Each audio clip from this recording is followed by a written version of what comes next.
ons kort 'n stukkie vleis om vanaand saam met my slaaië te eet wat ons vandag gemaak het. Ek het ontbeende varknek wat ek gaan skyfies sny en in die oond sit en sout in my kruie oorgooi. Ek het my oond op 150 grade aangesit. Dan gaan ek dit vir so 3 tot 4 ure gaan ek dit met 'n folie toemaak en so bak, stadig bak. En dan sal ek dit eers oopmaak en net so bietjie, dat hy net so bietjie verbruin aan die kante. Maar dan behoort die vleis murgsag te wees as ons dit eet. Ek gaan net gewone sout opgooi en Ma Dolly se braai spice. Dis al wat ek gaan bo opgooi.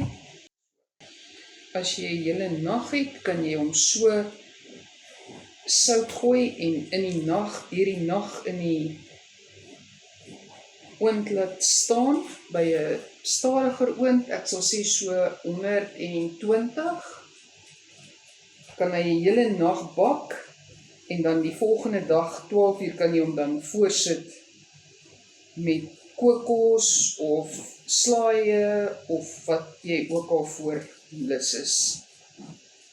Dan sal hy ook murgsag wees. Onder in die pan gaan ek sout gooi en kruie, soos dit in dit lê, laat dit kan opsuig.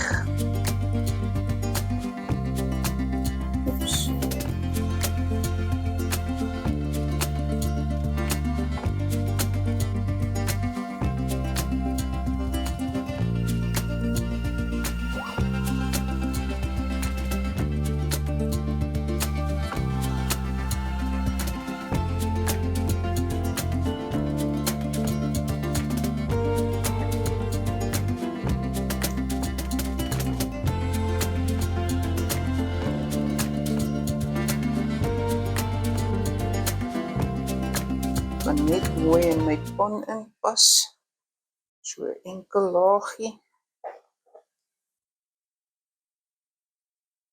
Gooi ek bo op weer sout.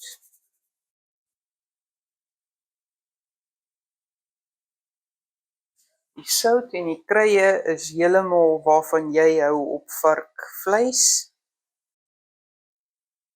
Hierdie Ma Dolly is vir ons baie lekker om by vleis te eet. My oond is aan op 150 grade.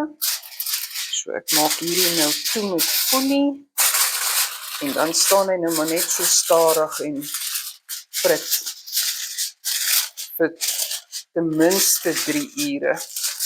En dan sal ons hulle uithaal en kyk hoe hulle lyk. En die oond bietjie warmer sit en dit dan net, laat hy net mooi verbruin aan die kante.